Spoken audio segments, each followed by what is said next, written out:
Je vais juste lire quelque chose que vous avez dit. Le budget initial pour le premier scénario du film était de 11 millions de dollars, mais c'était beaucoup trop ambitieux, il fallait couper. Je savais qu'au-dessus de 7 millions de dollars, puis le film a coûté 7,2 millions de dollars, ce serait difficile d'obtenir du financement. Donc, à partir de là, qu'est-ce que, puis là, je vais revenir un petit peu sur le scénario, qu'est-ce que vous avez dû modifier? Qu'est-ce qui a changé pour que ça passe d'un budget de 11 millions à un budget de 7 millions?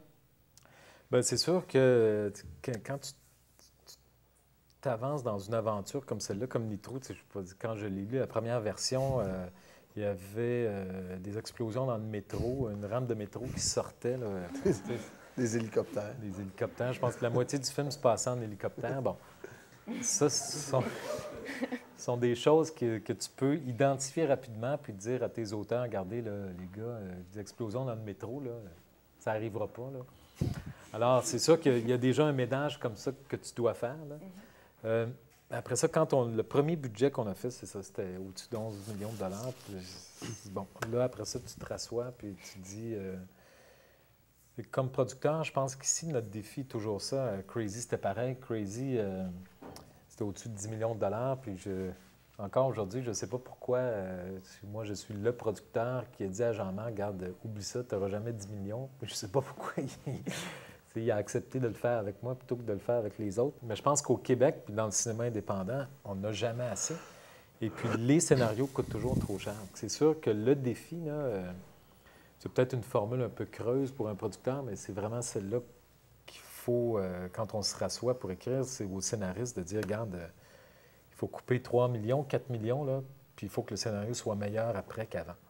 Parce que c'est ça le défi. Le défi, c'est de dire, regarde, les scènes, c'est sûr que dans Nitro, on avait beaucoup plus de poursuites de voitures. On avait... le film se terminait là, avec une poursuite sur l'autoroute avec une machine agricole qui s'appelle un Terragator qui épandait de la chaux, qui est une énorme machine avec des roues à peu près hautes comme le plafond qui sert à épandre de la chaux sur les champs. C'est une immense affaire. Là. Alors, on se promenait à contresens sur l'autoroute. C'était beaucoup plus spectaculaire. Je me souviens de cette version. Oui, c'est ça. Je l'aimais beaucoup, moi. Et puis, juste fermer l'autoroute pour tourner ça. Il n'y a plus personne qui veut qu'on ferme l'autoroute aujourd'hui. Il faut toujours laisser une voie ouverte. C'est pas compliqué, la machine prend les 3 voies. Donc, il y a des choses que les Américains peuvent faire que nous, on ne peut pas faire. Bon, ça, c'était une chose qu'on a été obligé de faire. Il y avait des cascades qu'on a été obligé de modifier. Et c'est là où le choix de Guillaume s'est avéré vraiment un gros plus, parce que Guillaume, on lui a dit, regarde, t'es jeune, toi, t'es en pleine forme, mais tu vas courir. Alors, c'est ça. Et il y a des scènes qui sont très spectaculaires, en fait, dont les gens se souviennent là, quand il vient puis il enchaîne 4 clôtures de suite. Évidemment, dans le scénario, là, il y avait des voitures, des accidents, une moto qui rentrait dans une bonne fontaine. Il y avait une petite voiture de la ville qui fait le ménage sur les trottoirs. Là. Alors, Max, le personnage, prenait cette voiture-là, il se faisait poursuivre par une moto, il prenait la balayeuse, prenait le gars en moto, le casque était accroché dans la balayeuse. Puis, c'était toutes des scènes très excitantes. Puis on a dit à Guillaume, on va tout remplacer ça par toi tout seul qui saute des clôtures. Mais, là, comme ça a l'air fou. Là. Mais quand tu... Parce que ce qu'il faut se rappeler aussi, c'est que quand les gens voient le film, ils n'ont pas lu le scénario.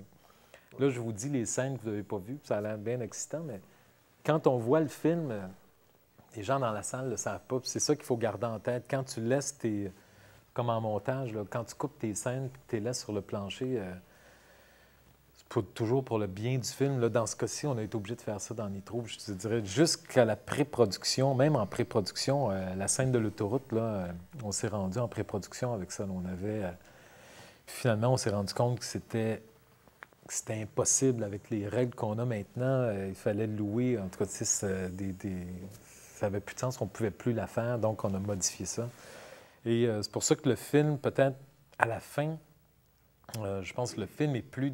La deuxième partie du film est plus dramatique que peut-être que ce qu'on aurait voulu. C'est pour ça que les gens ont dit que le film, des fois, oscille entre deux genres. Parce qu'effectivement, dans la deuxième partie du film, on devient dans quelque chose de plus intimiste. Là, c'est sûr que le manque, la différence entre 7 et 8 millions, là, elle est là.